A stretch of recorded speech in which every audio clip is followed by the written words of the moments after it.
encontramos en la segunda edición de Liberación, programa del Frente de Liberación Nacional Alejo Calatayud. Hoy nos encontramos con Adolfo Manzaneda, dirigente universitario de los trabajadores. Actualmente se encarga de dirigir el programa El Foro del Pueblo en la Radio San Gabriel.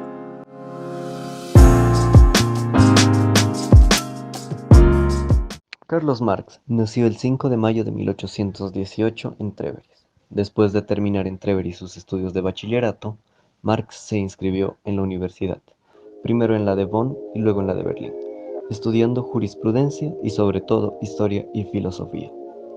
Terminados sus estudios universitarios, Marx se trasladó a Bonn con la intención de hacerse profesor, pero la política reaccionaria del gobierno obligó a Marx a renunciar a la carrera de docente. En 1843, Marx se casó con Jenny von Westphalen. En septiembre de 1844 llegó a París por unos días. Federico Engels, quien se convirtió desde ese momento en el amigo más íntimo de Carlos Marx, ambos tomaron conjuntamente parte activísima en la vida febril, por entonces, los grupos revolucionarios de París y en la lucha enérgica contra las diversas doctrinas del socialismo pequeño burgués. Forjaron la teoría y táctica del socialismo proletario, revolucionario o comunismo, marxismo. En la primavera de 1847, Marx y Engels se afiliaron a una sociedad secreta de propaganda, la Liga de los Comunistas. Tuvieron una participación destacada en el segundo congreso de esta organización y por encargo del Congreso redactaron el famoso Manifiesto del Partido Comunista, que apareció en febrero de 1848. En esta obra se traza con claridad y brillantez geniales una nueva concepción del mundo, el materialismo consecuente, aplicado también al campo de la vida social, la dialéctica como la doctrina más completa y profunda del desarrollo, la teoría de la lucha de clases y de la historia, misión revolucionaria universal del proletariado como creador de una nueva sociedad, la sociedad comunista. Las condiciones de vida de la emigración eran un extremo duras, como lo revela con toda claridad la correspondencia entre Marx y Engels. Con sus obras Contribución a la crítica de la economía política, 1859, El Capital, tomo 1, 1867, Marx provocó una nueva revolución en la ciencia económica. El 28 de septiembre de 1864 se fundó en Londres la famosa Primera Internacional, la Asociación Internacional de los Trabajadores. Marx fue el alma de esta organización, el autor de su primer llamamiento y de gran número de sus resoluciones, declaraciones y manifiestos. Después de la caída de la Comuna de París en 1871, la organización, el autor de su primer llamamiento y de gran número de sus resoluciones, declaraciones y manifiestos, después de la caída de la Comuna de París en 1871, que Marx analizó en la Guerra Civil en Francia, 1871. De modo tan profundo, certero, brillante y eficaz, la Primera Internacional había cumplido su misión histórica y dejaba a paso a una época de desarrollo incomparable, más amplio del movimiento obrero en todos los países del mundo, época en que este movimiento se había de desplegarse en extensión con la creación de partidos obreros socialistas de masas dentro de cada estado nacional. El 14 de marzo de 1883, Marx se quedó dormido apaciblemente para siempre en su sillón.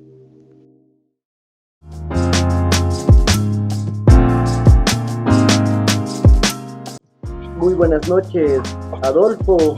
Unas palabras para iniciar el programa.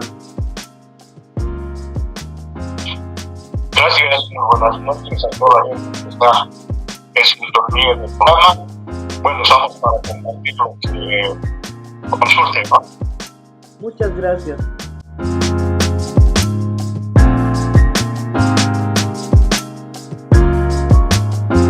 La primera pregunta, ¿no?, para iniciar sería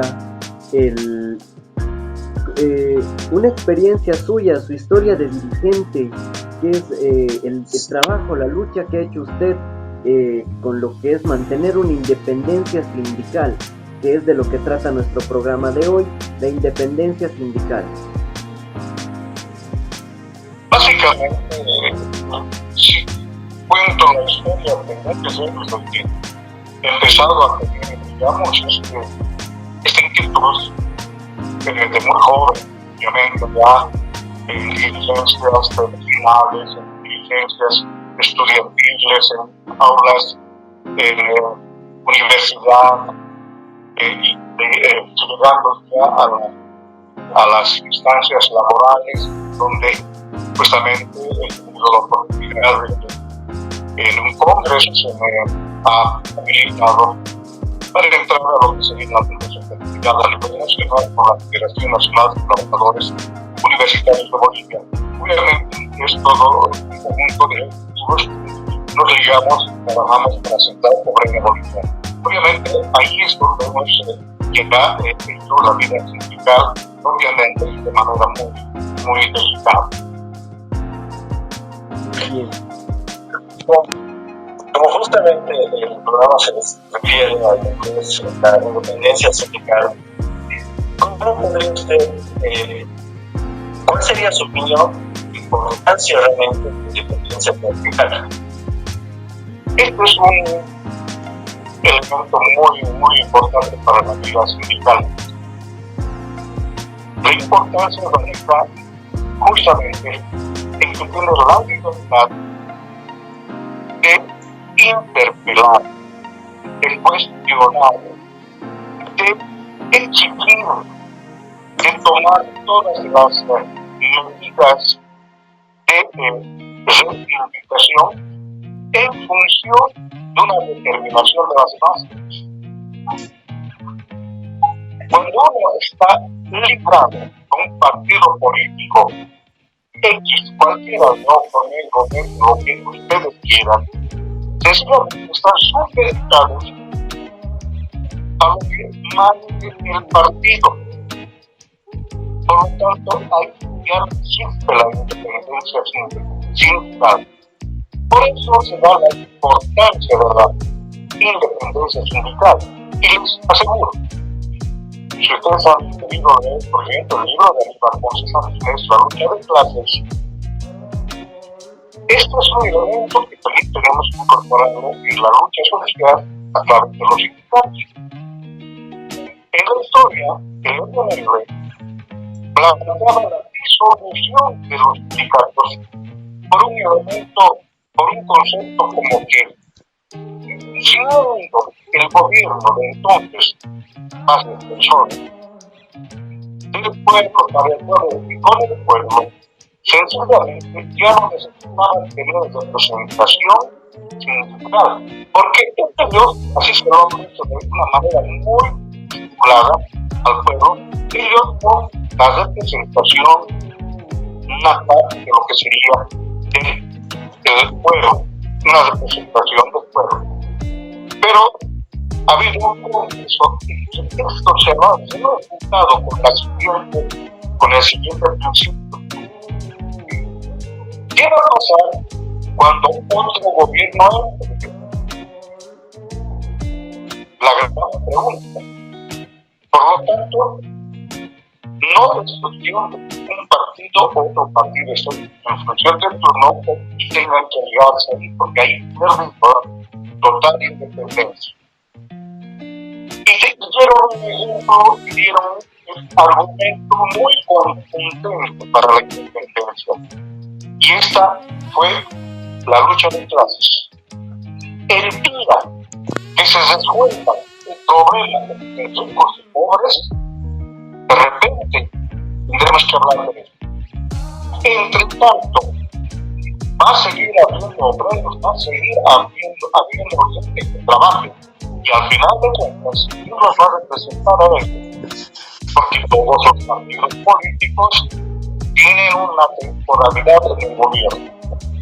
Y los colores se van cambiando cada gobierno.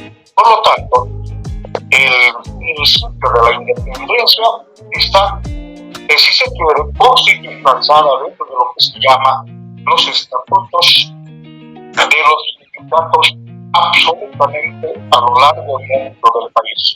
Y eso se debería respetar. Lo cual, de un tiempo a esta parte, se ha vulnerado, se ha pisoteado y se ha hecho cualquier cosa menos el respeto a los estatutos orgánicos que manda cualquier sindicato, cualquier manual, inclusive del sindicalismo.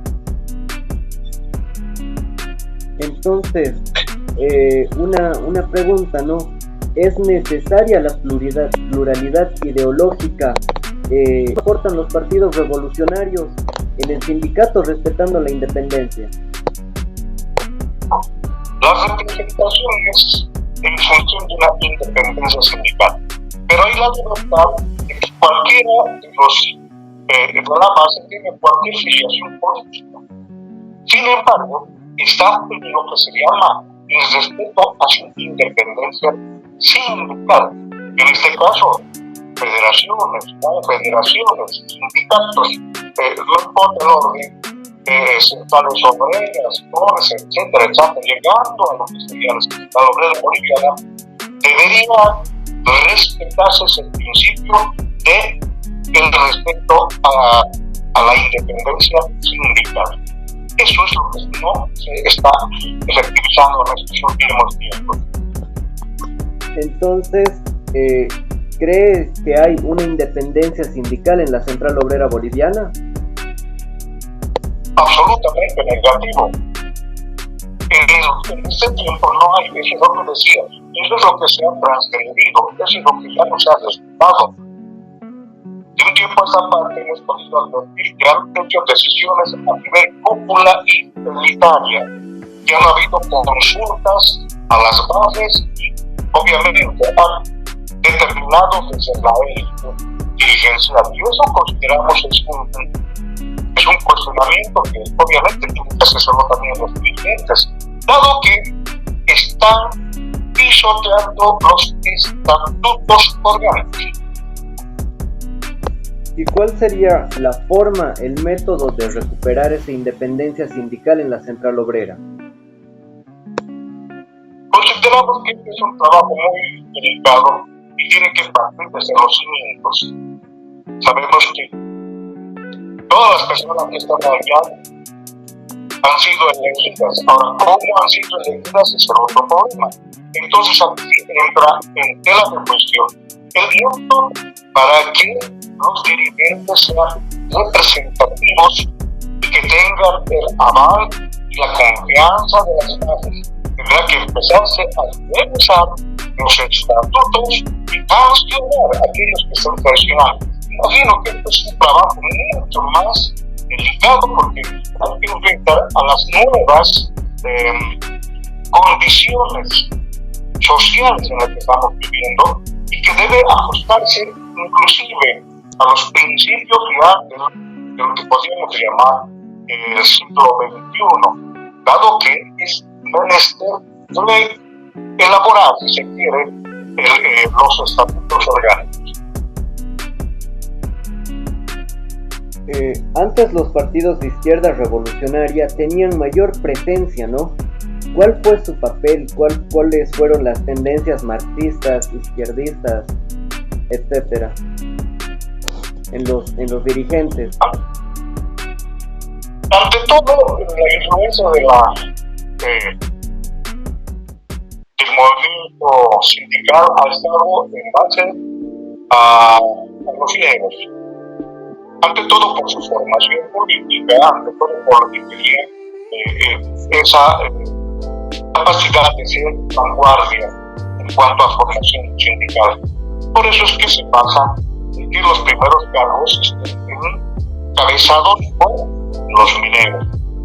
De esa manera es que ahí ha incorporado todo lo que es el contenido ideológico de la izquierda, porque la izquierda en el fondo se ha santificado, se ha identificado con la gente pobre, con la gente popular, con la gente, llámele como quiera llamarle, pero con los que tienen menos posibilidades de todo lo que se llama las condiciones de vida. Por lo tanto, eso se significativos hasta ese entonces. Rafael, ¿alguna pregunta? Una pregunta, ¿cómo consideraría usted de que justamente cuando señala que la sociedad boliviana efectivamente no mantiene la independencia familiar, sino violencia a un partido de turno? ¿Cómo cree usted que esto podría alterar la independencia sindical de los otros sindicatos realmente, de sus representantes más pequeños? A ver, este es un tema muy delicado porque si hay una actitud élite, ¿usted considera que las bases automáticamente van a estar presentes a un llamado de la violencia que ha presionado las bases? Tengo mis dudas, pero en este último tiempo han utilizado mecanismos, inclusive lo que se llama las famosas las compras de conciencia, que realmente es lo que está dañando. Estamos hablando de corrupción. Cuando yo les decía hace un momento de que los dirigentes activos eran incorruptibles, y hoy podemos ver todo lo contrario, y eso me preocupa. Por eso hay que hacer una nueva revisión de las representaciones a nivel sindical. Eso del incorruptible es la conciencia de clase en esencia, ¿no? Ahora también vemos cómo durante el gobierno del MAS han surgido varias paralelas en lo que son los sindicatos, federaciones, confederaciones, y ya no vemos una unidad de la clase trabajadora, los campesinos, los mineros, los mismos estudiantes, que cada vez van fraccionando y van creando paralelas de estas organizaciones. ¿Cuál cree que es el problema principal para que estas situaciones se den? Ustedes han podido ver, hay un dicho popular que dice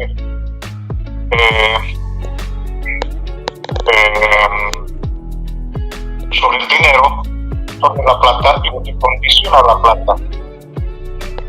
Por lo tanto, cuando hablamos de corrupción, existe dinero, existe plata para mover gente, para hacer aquello, y el que beneficia generalmente, porque no son todos, ni siquiera la mancha del sindicato, será una persona o algunos. Eso, con respeto a voces, a estas alturas no podemos estar como el avestruz, diciendo que no sé nada, pero todo el cuerpo se ve. Esa situación es, me parece a mí, que el aspecto, el factor plata, hablando ya muy bien claro, está corrompiendo a jóvenes, está corrompiendo inclusive a personas mayores que han tenido una actitud, un principio, un desempeño bien pero que no aparecen en lo que institucionan. Y esas cosas realmente están afectando a una representación genuina en el ámbito sindical. Es muy lamentable esta situación por la que en estas coyunturas estamos viviendo. No quiero generalizar, por si acaso. Imagino que hay algunos sindicalistas muy valorables y que mantienen su postura y además sus principios. Debe haberlos, por supuesto que sí, pero yo hablo de la gente que está tomando decisiones en función, inclusive sin hacer ninguna consulta. Ahora entonces ponemos a la plata como actor principal. Y claro, mucha razón en las palabras que dices, no, porque escuchamos un discurso de un 1 de mayo de la presidenta Yanine Áñez, en el que menciona, ¿no?, un pacto con la Central Obrera Boliviana, donde la mencionan reiteradas veces y levantando incluso las banderas de lucha de los trabajadores. Una opinión respecto a esta situación ya para finalizar la entrevista. ¿Qué pacto pueden hacer Yo me pregunto a ustedes jóvenes, ¿qué impacto puede hacer una persona que está en transición? Les han dado una misión concreta. Es como decir, un comité ad hoc se encarga para que haga las elecciones. Y ese comité ad hoc no tiene facultades para estar negociando nada. Por lo tanto, si nosotros comparamos ese comité ad hoc, en este caso, como quiera que haya entrado el actual gobierno simplemente tiene una misión y su peor error es ser juez y parte en este caso cuando aparte de la misión que ha dado el pueblo para que haga las elecciones, es transitoria su presencia. Aparte de esto se hace candidata, juez y parte a la vez. Por lo tanto, se ha deslegitimizado su actuar con el mandato del pueblo. Y si usted me dice que se está haciendo negociación, se está haciendo con la COP, etcétera, etcétera, sabe que son irrelevantes porque realmente nos quieren engatusar aquí. En esencia, tienen una misión y su estadía es muy transitoria. Y lo han tomado desde ese punto de vista con la seriedad de las cosas. Muchas gracias por los aportes, muchas gracias por el tiempo, muchas gracias por permitirnos compartir un poco de su experiencia, de revalorizar lo que es la independencia sindical que se han ido perdiendo a través de los años, como usted lo ha dicho, de que ya no existen esos mismos dirigentes con la independencia sindical clara, con una lucha de clase bien marcada y bien definida.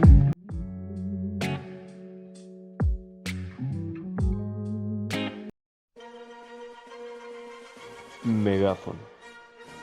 Reproducimos el saludo del Sindicato San Cristóbal al 1 de mayo, que rescata la esencia histórica de esta fecha. El movimiento popular de Yacuiba hizo un importante manifiesto para denunciar los responsables de la crisis, exigir atención a las demandas de la región y ver un horizonte de justicia social. La Federación de Fabriles de La Paz rechaza los despidos y la propuesta de la devolución de los aportes de AFPs. La Federación Regional de Campesinos de Racaipampa denuncia la improvisación del gobierno de facto en esta crisis que estamos atravesando. No te olvides seguirnos en nuestro Facebook, Frente de Liberación Nacional Alejo Calatayud, y en la página web www.liberacionbolivia.com. Esto es Megáfono. Y ya para despedirnos, ¿no? Agradecerle de nuevo por su tiempo.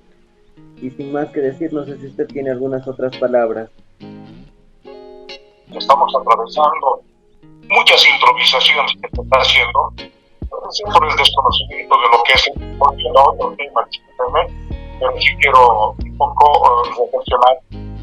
Creo que aquí tenemos que hacer el uso de todas las posibilidades, incluyendo la medicina tradicional, para no ir al cementerio al que lo llaman esto que lo van a rehabilitar. No, para mí ese es un lugar donde van a ir a morir, sencillamente. Mucha gente está muy mal atendida allá.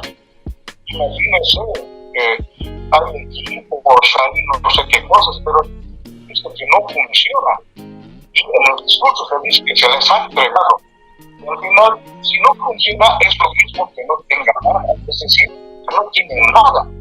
Por lo tanto, consideramos que estamos en una situación muy delicada. Puede que haya habido algunos aciertos, eso no hay que dejar de lado, pero sin embargo, las cosas para el pueblo, estoy hablando desde el punto de vista para decirlo, que digo yo, me ubico por el pueblo. Y los que están por encima del pueblo es la gente que tiene otro modo de ver su realidad. Por lo tanto, quiero que me comprendan. Yo estoy tanto en mi sociedad y donde corresponde, estoy mirando desde el obrero, desde el hombre latino, como lo llaman ustedes. Yo soy un sindicalista y no como ustedes lo conocen. Sin embargo, tengo mi punto de vista para compartirlos con ustedes. Por lo tanto, quiero felicitarles y bueno, sigan adelante. En cualquier momento no hay ningún problema para en algunos otros aspectos del quehacer de la estructura de la sociedad boliviana. Muchas gracias. Entonces, con esto damos por finalizada la entrevista al compañero Adolfo. Y muchas gracias. Buenas noches, compañero Adolfo. Hasta la próxima. Hasta la próxima.